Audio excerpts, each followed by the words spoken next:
अस्सलामुअलैकुम। Welcome to जुनून batch. Lecture 1 से लेक्चर 3 तक हम लोग पढ़ चुके हैं, लेक्चर 4 भी पढ़ चुके हैं। अब ये रहा लेक्चर 5। लेक्चर 5 में हम लोग अब तक जितना भी पढ़े हैं उसका रिकॉल भी होगा। इसके अलावा हम लोग नेचर ऑफ बॉन्ड भी देखेंगे। अब तक जो भी कंपाउंड्स हम लोगों ने पढ़े थे उसमें लिंकिंग किस तरह से पाए जा रहे थे। सपोज देखिएगा, लेक्चर 1 में हम लोगों ने क्या पढ़ा? Bio macromolecule, micromolecule, primary metabolites, secondary metabolites. इसके बाद से हम लोगों ने आगे बढ़ा तो हम लोग पढ़े प्रोटीन, फिर हम लोग आगे बढ़े तो पढ़े लिपिड, न्यूक्लिक एसिड, पॉलीसेकेराइड पढ़ते गए। तो अगर देखा जाए एज पर NCERT तो हम लोग प्रोटीन में देखें कि प्रोटीन में लिंकिंग कैसे है। फिर हम लोगों ने देखा कि लिपिड में लिंकिंग कैसे है, नेचर ऑफ बॉन्ड। फिर तीसरा पॉलीसैकेराइड में कैसे है।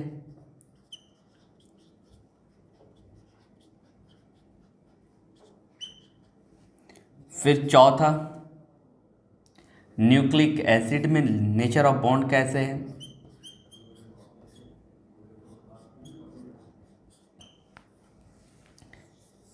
ये 4 चीज़ें हमें पढ़नी है नेचर ऑफ बॉन्ड के तौर पर, कि अगर कोई भी प्रोटीन का यूनिट आपस में जुड़ता है तो कैसे, कोई भी पॉलीसेकेराइड का स्मॉलेस्ट यूनिट आपस में जुड़ता है तो कैसे, और लिपिड में जो ग्लिसरॉल और फैटी एसिड आपस में जो जुड़ते हैं तो वो कैसे जुड़ते हैं, उनका आपस में बॉन्ड बनाने का तरीका क्या होता है, वही यहाँ पे पढ़ना है। सबसे पहली बात, सिंपल लैंग्वेज में अगर कहा जाए तो एक लाइन में आपको ये याद कर लेना है कि इनमें से कहीं पे भी बॉन्ड बनेगा तो डिहाइड्रेशन होगा। तमाम सवालों का एक जवाब कि जो भी बॉन्ड बनेगा यहाँ पे क्या होगा, डिहाइड्रेशन होगा। रिकॉल के लिए आप लोग लिखिए nature of bond in protein and हम लोग चलिए आप लोग देख रहे हैं nature of bond in protein लिखा हुआ है, और नीचे वाला चूँकि काफ़ी डाउन हो गया है तो आप लोग को नहीं दिख रहा होगा। नीचे में लिखा हुआ है NH2CH, नीचे R C double bond ONH। और आप लोग तो जानते ही हैं पेप्टाइड बॉन्ड जो होता है वो CONH लिंकेज होता है। क्या होता है पेप्टाइड बॉन्ड?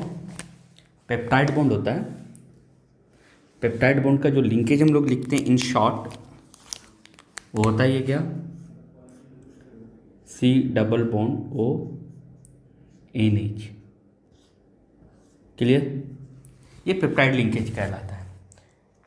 हम लोग क्या देख रहे हैं, एक अमाइनो एसिड दूसरे अमाइनो एसिड से जब जुड़ता है और एक पॉलीपेप्टाइड चेन बनाता है तो उस पॉलीपेप्टाइड चेन में एक या तो फर्स्ट जो पहले जुड़ेगा वो फर्स्ट अमाइनो एसिड और जो लास्ट में जुड़ेगा वो लास्ट अमीनो एसिड। जो फर्स्ट अमीनो एसिड होगा, जाहिर से देखिए यहाँ स्ट्रक्चर में जो फर्स्ट अमीनो एसिड होगा उसका ये नाइट्रोजन ग्रुप फ्री होगा और ये COOH लिंक बनाते जाएगा, बनाते बनाते लास्ट में जो ये COOH का ये कार्बन फ्री होगा। ठीक है, इसलिए लास्ट अमीनो एसिड जो होता है उसको कहते हैं C टर्मिनल। क्या कहते हैं? C terminal. और जो ये फर्स्ट अमीनो एसिड होता है, फर्स्ट अमीनो एसिड, इसको क्या कहते हैं? N terminal. क्लियर? और दो अमीनो एसिड जब जोड़ करके बॉन्ड बनाते हैं तो उसे क्या कहते हैं? पेप्टाइड लिंक है। ये बनता कैसे? डिहाइड्रेशन से। ठीक, जब दो अमीनो एसिड जुड़ते हैं तो डिहाइड्रेशन होता है और CONH लिंकेज बनता है। यही आपके एग्जाम में पूछे जा सकते हैं, इससे ज़्यादा कुछ उम्मीदें नहीं है। ठीक है, अब जब आप लोग केमिस्ट्री लेवल पे पढ़ेंगे तो मैंने क्या बताया था नाम रखने का तरीका। अगर ये ग्लाइसिन है, ये एलानिन है तो ग्लिसिल एलानिन, ये सेरिन है, ये एलानिन है तो सेरिल एलानिन। इस तरीके से पॉलीपेप्टाइड चेन्स का नाम, दो अमाइनो एसिड के नाम रखा जा सकता है कि दो अमाइनो एसिड जब जुड़े तो उस डाइपेप्टाइड का नाम क्या होगा। ये एक अमाइनो एसिड, ये एक अमाइनो एसिड, दो अमाइनो एसिड जुड़ा तो एक पेप्टाइड बॉन्ड बना। तो इस ये अमाइनो एसिड, ये अमाइनो एसिड, सिर्फ इस दो अमीनो एसिड को मिला के कहेंगे डाइपेप्टाइड। ये जुड़ा ट्राइपेप्टाइड, ये टेट्रापेप्टाइड। जुड़ते जुड़ते जुड़ते जुड़ते एक लंबा सा लॉन्ग चेन बन जाएगा तो उसे क्या कहते हैं, पॉलीपेप्टाइड। क्लियर, ठीक, इसे नोट कर लीजिए। नेक्स्ट लिखिए nature of bond in lipid. Nature of bond in protein के बाद अब हम देखेंगे nature of bond in lipid. Lipid NCERT में जब आप जाएंगे तो पेज नंबर 144 पे क्या दिया हुआ है कि सेल मेम्ब्रेन में लेसिटिन पाया जाता है। क्या पाया जाता है, लेसिटिन। लेसिटिन का स्ट्रक्चर में जब आप लोग स्टडी करेंगे, पेज 145 पे आइए। मैंने कहा है कि हमेशा मेरे क्लास में बैठने से पहले आपके सामने NCERT होनी चाहिए, कुछ हो या ना हो। NCERT रखेंगे आप। NCERT हाथ में एक पेंसिल होनी चाहिए या फिर पेन होना चाहिए। साइड में रफ कॉपी रखिए। सबसे बेस्ट है कि रफ कॉपी ले करके जैसे मन वैसे लिखिए, ठीक। Fatty acid, glycerol, phosphoric acid and Colin, इसको क्या बोलते हैं, कॉलिन। इसके बारे में हम लोग चर्चा करेंगे, वो आप लोग को उधर दिख रहा होगा, उसके बारे में हम लोग चर्चा करेंगे। पहले ये देखेंगे कि फैटी एसिड और ग्लिसरॉल की क्या कहानी है। फैटी एसिड में कार्बोक्सिलिक ग्रुप होगा और दूसरे क्या हो सकते हैं, या तो सैचुरेटेड हाइड्रोकार्बन होगा या फिर अनसैचुरेटेड हाइड्रोकार्बन होगा। अगर कार्बोक्सिलिक एसिड के साथ सैचुरेटेड हाइड्रोकार्बन जुड़ गया तो उसे कहेंगे सैचुरेटेड फैटी एसिड। और अगर अनसैचुरेटेड ग्रुप जुड़ गया, अगर ये R ग्रुप अनसैचुरेटेड है, उसे कहेंगे अनसैचुरेटेड फैटी एसिड, ठीक है। आप लोगों ने देखा होगा NCERT में कि जैसे इसे गोला एक बना देगा, गोला के बाद एक स्ट्रेट लाइन, एक ऐसे टेढ़ा लाइन बना देता है ना। तो ये जो स्ट्रेट लाइन होता है ये होता है सैचुरेटेड फैटी एसिड, और ये जो एक टेढ़ा लाइन बन जाती है ये होता है अनसैचुरेटेड फैटी एसिड। ये इसमें घुमाव क्यों आ जाता है, तो आप लोग देखिएगा जब बड़ी किताबों का आप मुताला करेंगे, स्टडी करेंगे तो देखेंगे वहाँ पे डबल बॉन्ड आ जाता है। जहाँ पर डबल बॉन्ड आएगा वहीं से ये बॉन्ड तिरछा हो जाता है। ये तिरछा क्यों, इसको मेंटेन करने के लिए, बॉन्ड एंगल मेंटेन करने के लिए, स्टाइल के लिए नहीं कि एक तो पाँव टेढ़ा करके खड़ा हो गया सेल मेम्ब्रेन में, ना, बॉन्ड एंगल मेंटेन करने के लिए, ठीक। तो एक सैचुरेटेड फैटी एसिड, एक अनसैचुरेटेड फैटी एसिड, किस बेसिस पर, इस R ग्रुप के बेसिस पर। क्लियर, मैंने क्या कहा, ये ग्लिसरॉल है, ठीक। अब ग्लिसरॉल से ये फैटी एसिड जुड़ेगा तो आप हमें सिंपल सी बात बताइए कि फैटी एसिड और अल्कोहल का एक वाहिद रिएक्शन आपने पढ़ा ना, सिंपल सा, एस्टेरिफिकेशन। ये एसिड जब इस अल्कोहल से जुड़ेगा तो एस्टेरिफिकेशन होगा और क्या बनेगा, एस्टर बॉन्ड बनेगा। और एस्टेरिफिकेशन में क्या होता है, डिहाइड्रेशन। और मैंने क्या कहा था, अगर कुछ भी ना याद हो तो हम लोगों ने जो भी पढ़ा है, क्या क्या, protein, lipid, polysaccharide, nucleic acid, कहीं पे भी बॉन्ड बनाना हो, ना याद हो, बोल देना डिहाइड्रेशन से बना है। सही होगा, 100% सही होगा। ना यकीन है NCERT खोल लेना, है ना, जहाँ पे नेचर ऑफ बॉन्ड की बातें की हैं NCERT में। यहाँ पे स्टेरिफिकेशन होगा अगर ग्लिसरॉल का कोई एक OH ग्रुप स्टेरिफाइड हो रहा है तो उसे कहेंगे मोनोग्लिसराइड। अगर 2 हो रहा है तो डाइग्लिसराइड, अगर 3 हो गया तो ट्राइग्लिसराइड। Clear, triglyceride. अब देखिएगा हम लोग आगे स्ट्रक्चर अगर बनाएं क्या होगा, माने कि ग्लिसरॉल है, ठीक है।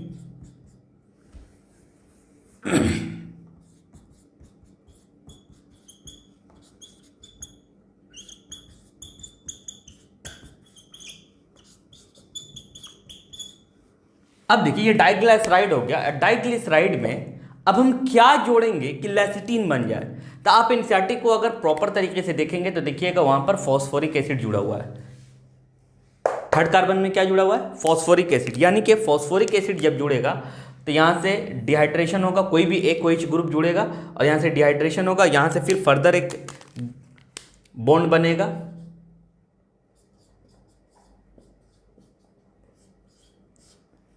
और यहां से आपको ग्लिसरॉल में क्या जुड़ गया, फॉस्फोरिक एसिड। और चूंकि लिपिड में फॉस्फेट पाया जाता है इसलिए इसको बोलते हैं फॉस्फोलिपिड। जब तक फॉस्फेट नहीं पाया जाएगा फॉस्फोलिपिड नहीं बोल सकते हैं, नहीं बोलेंगे। क्लियर, जब तक ये फॉस्फोरिक एसिड नहीं जुड़ेगा, फॉस्फोरिक एसिड भी बोलेंगे, अगर फॉस्फेट बोलेंगे तो PO4-3, ये फॉस्फेट है, ये फॉस्फोरिक एसिड है। क्लियर। तो यहाँ पे क्या जुड़ेगा, फॉस्फेट या फॉस्फोरिक एसिड, फॉस्फोरिक एसिड। वहाँ तो पहले ही से H प्लस आयन नहीं है, वहाँ से तीनों H+ लूज हो चुके हैं, तो आप जुड़िएगा कि यहाँ पे डिहाइड्रेशन कैसे करेंगे। तो डिहाइड्रेशन करने के लिए तो H+ आपके पास होना चाहिए ना, तो आपके यहाँ पर है, तो यहाँ पर किस चीज़ का एडिशन करेंगे, फॉस्फोरिक एसिड का। फिर फॉस्फोरिक एसिड जोड़ने के बाद यहाँ पर क्या जोड़ेंगे आप, कोलिन। क्या जोड़ेंगे, कोलिन। तो कोलिन में देखिए ये जो OH ग्रुप है, ये OH ग्रुप इस फॉस्फोरिक एसिड के एक OH ग्रुप के साथ जुड़ेगा और डिहाइड्रेशन होगा। बोले सर क्लियर समझाइए, क्लियर नहीं बताएंगे, आपको पढ़ना है ना लिपिड डिटेल्स में, जाइए लेक्चर नंबर 1 में देखिए, लेक्चर नंबर 1 के लास्ट में मैंने लिपिड डिटेल्स में पढ़ाया है, हर एक बॉन्ड आराम से पढ़ाया गया वहाँ पर, हमें सिर्फ नेचर ऑफ बॉन्ड पढ़ाना है, ठीक है। तो अगर आपको डिटेल्स में चाहिए लिपिड, लेक्चर 1 जाइए, डिटेल्स में चाहिए प्रोटीन, लेक्चर 2 में चाहिए, डिटेल्स में जाइए पॉलीसेकेराइड, लेक्चर 3 में जाइए, क्लियर। डिटेल्स में चाहिए न्यूक्लिक एसिड, लेक्चर 4 में चाहिए, ठीक है। हम लोग 4 लेक्चर ऑलरेडी पहले अपलोड कर चुके हैं, ये 5th लेक्चर है, और अब तक आपका तो स्पीड मेंटेन हो जाना चाहिए। अब भी आप नुन्नू बाबू की तरफ पढ़िएगा तो नहीं होगा, हम ये कहेंगे सिलेक्शन मतलब प्रिपरेशन छोड़ दो आप, और अब नहीं सर आप कैसे बोल दिए हम प्रिपरेशन नहीं छोड़ेंगे, हम डॉक्टर बनेंगे। तो मेंटेन कीजिए, अपने आप को मेंटेन कीजिए। 2 दिन छुट्टी थी ना, जब उधर में 2 दिन छुट्टी दी गई थी 3 लेक्चर अपलोड करने के बाद, तो आपको उसी में मेंटेन कर लेना चाहिए था। हो सकता है अभी सामने रमज़ान है, रमज़ान में फिर वेकेशन मिले ईद के वक्त, वहाँ पे आपको कॉप अप कर लेना, इसीलिए उम्मीद नहीं हारनी है, बहुत से मौके आपको मिलेंगे, हर एक अगला दिन आपके लिए एक नया चांस होता है ना। तो जो पास्ट में गया सो गया, आगे की प्लानिंग कीजिए ना। तो जब भी मौका मिले तो उधर में 1-1 घंटे का लेक्चर है, ज़्यादा समय नहीं लगेगा, उसको आप लोग जा करके कवर कर लीजिएगा। तो फिर यहाँ पे हम लोग कोलिन जोड़ेंगे,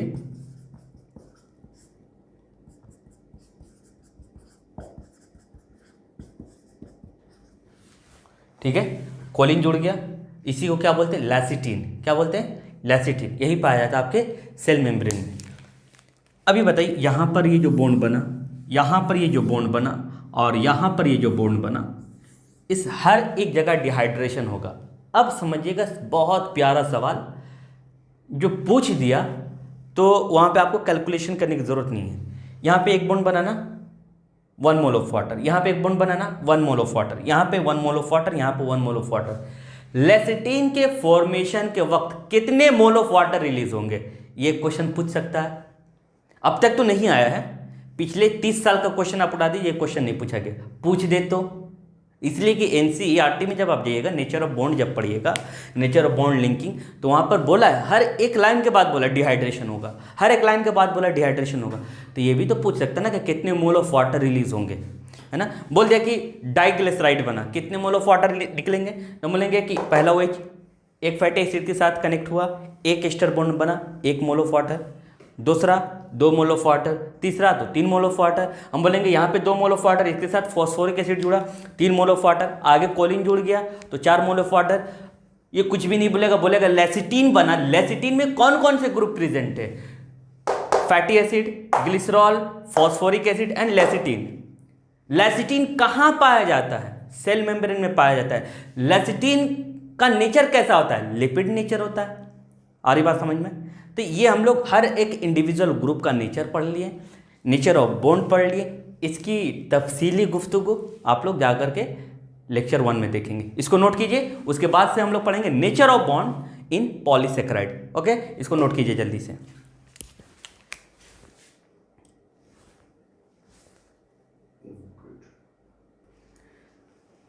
अब आप लोग देखिए, बोर्ड पे आप लोग को एक इकलौता स्ट्रक्चर दिखाई दे रहा है, and that is Colin. Colin में आप लोग हमें ये बताइए, ये होमवर्क है, और होमवर्क है मतलब आपको कमेंट सेक्शन में इसको हमें आप लोग को आंसर करना है। पहली बात ये कि नाइट्रोजन की वैलेंसी कितनी होती है, 3 होती है ना, इसलिए ग्राउंड स्टेट इलेक्ट्रॉनिक कॉन्फ़िगरेशन क्या होता है, 2s2 2p3। अब कोई वैकेंट ऑर्बिटल है नहीं, एक्साइटेशन आप कर नहीं सकते।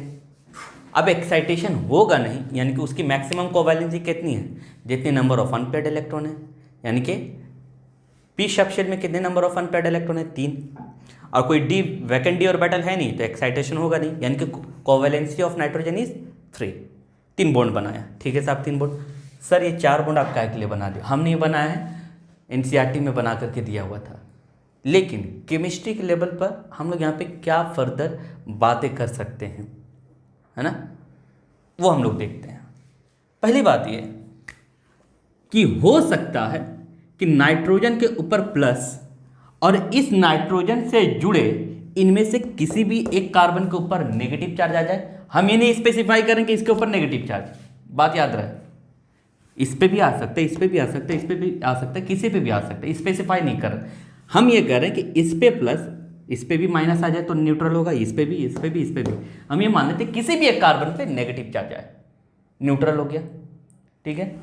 तो फिर सर प्लस चार्ज का ही नहीं बना है, ये आपका क्वेश्चन अराइज होगा। नाइट्रिक एसिड याद है, स्ट्रक्चर बना हुआ है, क्या उस पर कोई चार्ज आप लोग लिखते हैं? नहीं ना लिखते हैं, क्यों? फॉर्मल चार्ज है। इसके ऊपर प्लस, इसके ऊपर माइनस चार्ज, क्या हो जाता है? न्यूट्रल हो जाता है। लेकिन वहीं पे जब हम लोग अमोनियम आयन लिखते हैं तो वहाँ पे चार्ज शो करते हैं। तो ये बातें केमिस्ट्री की हैं। आपका होमवर्क ये है कि इस नाइट्रोजन का फॉर्मल चार्ज कितना होगा। हालांकि आंसर मैंने बोर्ड पे लिख दिया था, जो ध्यान से मेरी बातों को देखा होगा और जो मैं रफ वर्क कर रहा था उसको देखा होगा तो उसको आंसर दिख गया होगा। तो ये भी एक बात की दलील होगी कि पता नहीं आप लोग इधर उधर ताक के लेक्चर देख रहे हैं कि बस डिस्प्ले चल रहा है और कहीं और ध्यान है ना।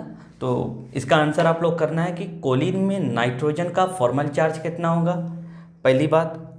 दूसरी बात कि इन दोनों कंपाउंड्स में फॉर्मल चार्ज की क्या कहानी है, आप लोग कमेंट सेक्शन में हमें लिख करके दीजिएगा। और इससे डिटेल जानकारी चाहिए तो टेलीग्राम चैनल पर यासिर सर को परेशान कीजिएगा, ठीक है। चलिए नोट कीजिए। देखिए आपने क्या क्या पढ़ लिया है। आपने पढ़ लिया प्रोटीन, आपने पढ़ लिया लिपिड, अब आप पढ़ेंगे पॉलीसेक्राइड। क्या पढ़ रहे हैं? पॉलीसेक्राइड। अब पॉलीसेक्राइड में नेचर ऑफ बॉन्ड को स्टडी करेंगे कि पॉलीसेक्राइड में दो बॉन्ड आपस में कैसे जुड़े रहते हैं, ठीक है। पहली बात, जो पिछले लेक्चर्स में मैं स्किप कर गया था, हालांकि बायोलॉजी में है भी नहीं, लेकिन जब मैं तमाम बातें बता रहा था और केमिस्ट्री से लिंक कर रहा था तो मुझे ये बातें बतानी चाहिए थी। तो कुछ बच्चों ने कॉल किया, तो कॉल करके उन्होंने कहा कि सर यहाँ पर क्या ये बोल सकते हैं? मैंने कहा बिल्कुल बोल सकते हैं, हम नहीं पढ़ा पाए, ठीक है। हालांकि पढ़ाता हूँ, फ्लो में छूट गया तो छूटेगा कुछ भी नहीं, आगे जा कर के अगर कभी भी याद आएगा तो हम लोग पढ़ेंगे ज़रूर।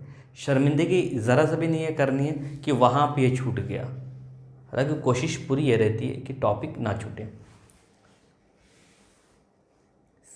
जैसे ये ग्लूकोज है, ग्लूकोज का स्ट्रक्चर है, और हम लोगों ने क्या पढ़ा था कि ग्लूकोज एक ऑप्टिकली एक्टिव कंपाउंड है।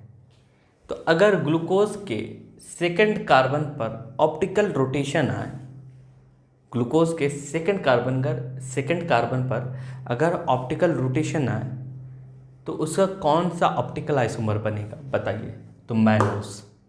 अगर ग्लूकोज के फोर्थ पोजीशन पर कार्बन में अगर ऑप्टिकल रोटेशन है तो क्या बनेगा? गैलेक्टोज। तो आप लोग गैलेक्टोज और मैनोस याद रखिएगा।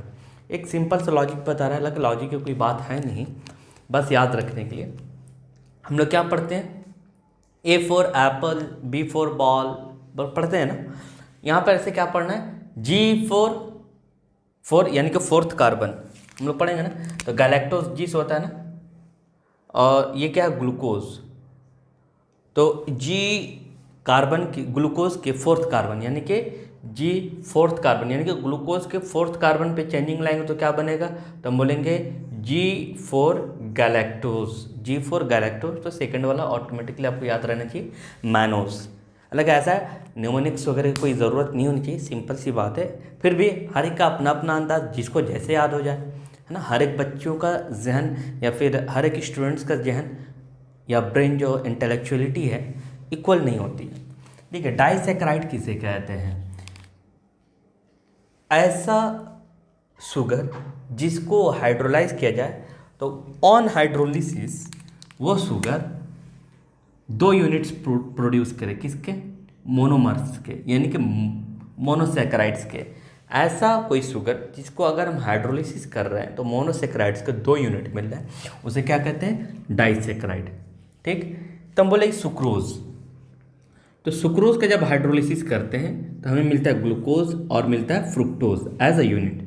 ठीक है, ये ग्लूकोज और फ्रुक्टोज 1-2 ग्लाइकोसाइडिक लिंकेज के थ्रू लिंक्ड रहते हैं, ये बात हम लोग कर चुके हैं। ठीक है, और अगर केमिस्ट्री लेवल पर अगर ये क्वेश्चन किए जाए तो क्या आ सकता है, तो बोलेंगे कि ये जो ग्लूकोज है कैसा होता है, अल्फा ग्लूकोज या बीटा ग्लूकोज, तो हम बोलेंगे अल्फा डी ग्लूकोज होता है। डी मतलब हमने पॉलीसेकेराइड में बताया था कि अगर डेक्स्ट्रो रोटेटरी ऑफ ग्लिसरॉल्डिहाइड से अगर रिजेंबल करेगा तो डी बोलेंगे, और लिवो रोटेटरी ऑफ द ग्लिसरॉल्डिहाइड से रिजेंबल करेगा तो क्या बोलेंगे, एल बोलेंगे। तो बहुत सारे लोग बोले थे कि समझ में नहीं आया, बताए थे क्लियर नहीं हुआ, तो आप लोग या तो लेक्चर 3 देख ले या फिर थोड़ा सा वेट करें। अगर 3-4 ही लोगों ने कहा कि मुझे डाउट्स हैं तो या तो उन्हीं 3-4 के लिए अलग से एक और वीडियो बना दूंगा, या फिर अगर एक नंबर ऑफ़ पीपल्स आ जाते हैं, 15-20 आ जाते हैं, तो क्या करेंगे, एक ये बनेगा, एक उसका अलग से वीडियो बनेगा और वो टेलीग्राम चैनल पर डालेंगे ताकि उन बच्चों का डाउट्स पहले क्लियर हो। यूट्यूब चैनल पर डालेंगे, लेकिन देखिए मैंने कह दिया कि खाना उसी को खिलाना है जिसे भूख लगेगी। तो अगर आप लोग को भी वाकई अगर alpha D glucose, beta D glucose इस तरह के रिलेटिव कॉन्फ़िगरेशन में डाउट्स आ रहे हैं तो आप लोग पूछेंगे तो इंशाल्लाह ज़रूर बताया जाएगा। तो मैंने ये कहा कि अगर ये देखिए ये ग्लिसरॉल्डिहाइड है,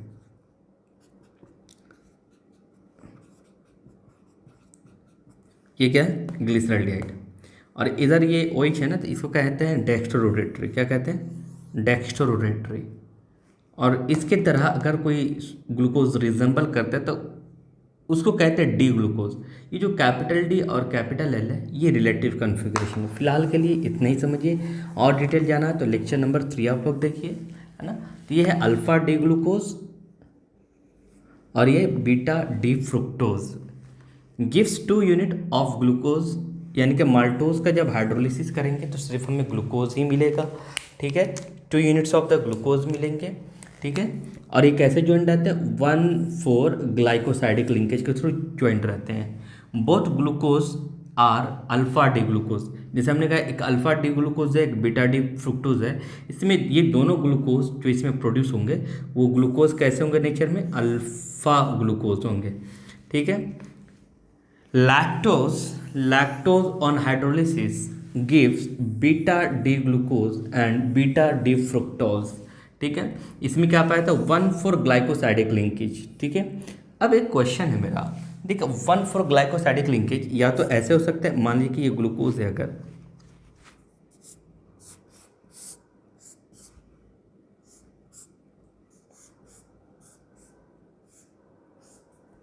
ठीक, या तो ये लिंकेज कुछ ऐसे पाया जा सकता है या फिर ऐसे पाया जा सकता है। ठीक, तो 1,4 ग्लाइकोसाइडिक लिंकेज लीनियर भी हो सकता है, क्रॉस लिंकेज भी हो सकता है। तो आपको ये बताना, ये क्रॉस लिंकेज, ये क्रॉस 1,4 ग्लाइकोसाइडिक लिंकेज किस में पाया जाता है ना। अब मैं बता देता हूँ आंसर, इसमें ये क्रॉस 1,4 ग्लाइकोसाइडिक लिंकेज पाया जाएगा, और इससे पहले जो लीनियर पढ़ाया था मैंने वो लीनियर इसमें पाया जाएगा।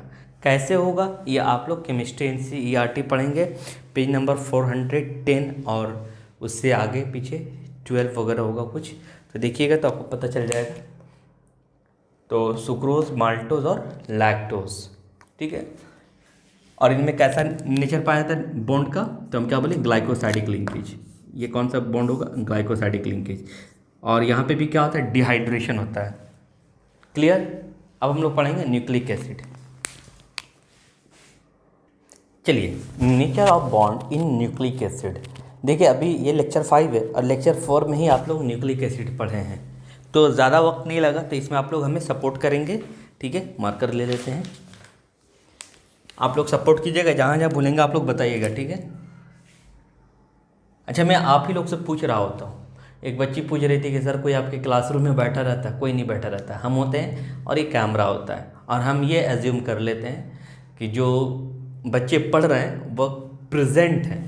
हालांकि आप लोग तो बच्चे हैं नहीं, मेरी यार आपकी उम्र की क्या फ़र्क है, हम 15 साल के हैं और आप 16-17 साल के होंगे, है ना, तो ज़्यादा फ़र्क वगैरह है नहीं, तो हम लोग एक ही लेवल के हैं। आइए बस आगे बढ़ते हैं। देखिए ये राइबोस शुगर है, ठीक है, और ये क्या साहब, ये फर्स्ट कार्बन, ये क्या है, फिफ्थ कार्बन, ये फर्स्ट कार्बन। हमने क्या कहा, इस फर्स्ट कार्बन पर OH है, यहाँ से आकर के जुड़ेगा नाइट्रोजन बेस, और ये फिफ्थ कार्बन पर जो H है यहाँ से आकर के जुड़ेगा फॉस्फोरिक एसिड। जब यहाँ पर नाइट्रोजन बेस जुड़ेगा तो इसको बोलेंगे एन ग्लाइकोसाइडिक लिंकेज। क्या बोलेंगे, इसको ज़्यादा डिटेल में नहीं ले जा रहे हैं, इसलिए कि अभी हाल फिलहाल आप लोगों ने डिटेल में पढ़ा है, इसको डिटेल में लेके जाएंगे आप लोग सोने लगिएगा, मैं पूरा पता है। यहाँ पर क्या जुड़ गया, नाइट्रोजन बेस। अगर राइबोस शुगर के साथ नाइट्रोजन बेस जुड़ जाए, अगर राइबोस शुगर के साथ नाइट्रोजन बेस जुड़ जाए तो इसको क्या बोलते हैं, एन ग्लाइकोसाइडिक लिंकेज। हाँ हाँ सुन रहे हैं, वो भी होता है, वो भी होता है। कुछ बच्चे चिल्ला रहे हैं कि सर आप 19 एन ग्लाइकोसाइडिक लिंकेज पढ़ाए थे। हाँ साहब ठीक है, आप लोग याद करके आए ना। और एक 1 है ना, 1 कैसे, जैसे ये कार्बन 1 और यहाँ पर अगर नाइट्रोजन बेस का 9th नाइट्रोजन रहा तो 19 हो जाएगा, और अगर फर्स्ट रहा तो 11 एन ग्लाइकोसाइडिक लिंकेज हो जाएगा। ठीक, शाबाश, मार्कर उठाया जाए। अब देखिए यहाँ पे अगर फॉस्फोरिक एसिड जोड़ दें तो यहाँ पर ये ऐसे हो जाएगा, और ये कुछ आप लोग ये देखिए कि जब फिफ्थ कार्बन से फॉस्फोरिक एसिड जुड़ा, एक ये फॉस्फोएस्टर लिंकेज बना और एक इधर भी है, इसलिए इस लिंकेज को क्या बोलते हैं, इस लिंकेज को क्या बोलते हैं, फॉस्फोडाइएस्टर लिंकेज। क्या बोलते हैं, फॉस्फोडाइएस्टर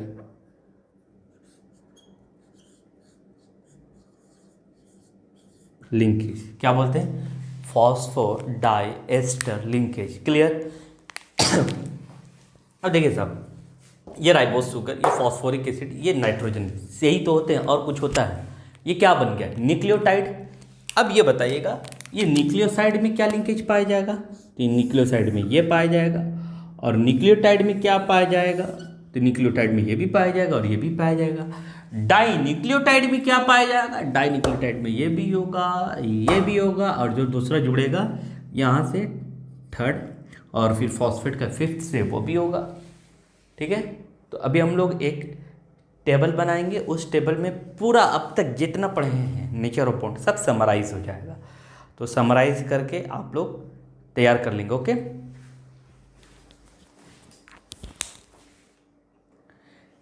देखिए आपके सामने एक टेबल प्रेजेंट है, compound, nature of bond and linkage. देखिए लिंकेज में क्या लिखना है हम बता रहे हैं, कंपाउंड में क्या लिखना है, नेचर कंपाउंड में तो लिखा हुआ है, नेचर ऑफ बॉन्ड में क्या लिखना है। यह होमवर्क टाइप का है, होमवर्क टाइप का। किसी को अगर क्रॉस चेक करवाना हो कि पता नहीं आप लोग सही लिखे हैं कि नहीं लिखे हैं, या फिर सही ही लिखेंगे, जो पढ़ाया जा चुका है उसी को समराइज करना है। ठीक है, तो मैं बस ये देखना चाहता हूँ कि कितने लोग पढ़ रहे हैं, कितने लोग नहीं पढ़ रहे हैं, कितने लोग एंड तक लेक्चर देख रहे हैं, कितने लोग नहीं देख रहे हैं। और देखिए बेनिफिट किसी किसी का ही होना चाहिए, साफ और सीधी बात है। जो पढ़ेगा उसको फ़ायदा होगा, जो नहीं पढ़ेगा नहीं होगा, है ना। देखिए यहाँ पे देखते हैं protein, nature of bond and linkage. Protein में क्या है, नेचर ऑफ बॉन्ड क्या होगा,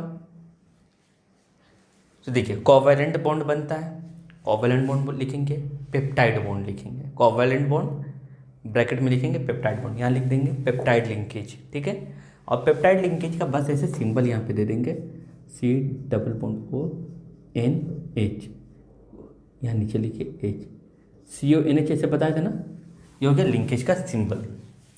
लिपिड में क्या होगा, लिपिड में आप लिखिएगा एस्टर लिंकेज, एस्टर लिंकेज भी पाया जाता है, फॉस्फोएस्टर लिंकेज भी पाया जाता है जब फॉस्फोरिक एसिड जुड़ता है नीचे वाले थर्ड कार्बन से, ठीक है।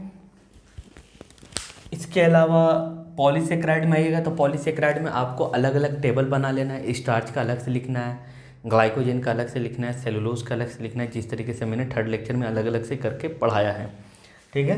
उसके बाद से न्यूक्लियोसाइड को लिखना है। न्यूक्लियोसाइड में क्या पाया जाएगा, न्यूक्लियोसाइड में सिर्फ राइबोस शुगर होगा और नाइट्रोजन बेस होगा, तो न्यूक्लियोसाइड में क्या पाया जाएगा, एन ग्लाइकोसाइडिक लिंकेज। न्यूक्लियोटाइड में क्या पाया जाएगा, तो देखो न्यूक्लियोटाइड में नाइट्रोजन बेस भी होगा, राइबोस शुगर भी होगा, फॉस्फोरिक एसिड भी होगा, तो न्यूक्लियोटाइड में पाया जाएगा आपको फॉस्फोडाइस्टर लिंकेज भी और एन ग्लाइकोसाइडिक लिंकेज भी।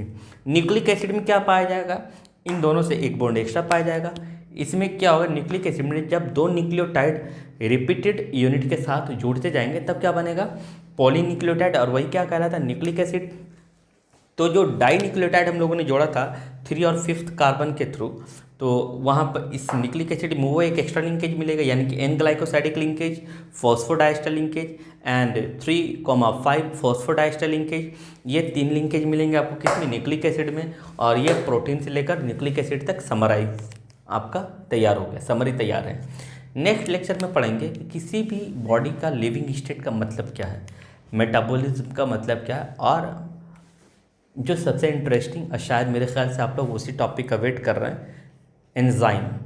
तो नेक्स्ट लेक्चर 6 एंजाइम से ही रिलेटेड होगा। सो बी मोटिवेटेड एंड आप लोग को पढ़ते रहना है और अपने गोल को नहीं भूलना है। रोज़ाना खुद के साथ बात कीजिए that what you want to be, what you want to become, ठीक है। ओके, मिलते हैं अगले लेक्चर के साथ, तब तक के लिए अल्लाह हाफिज़।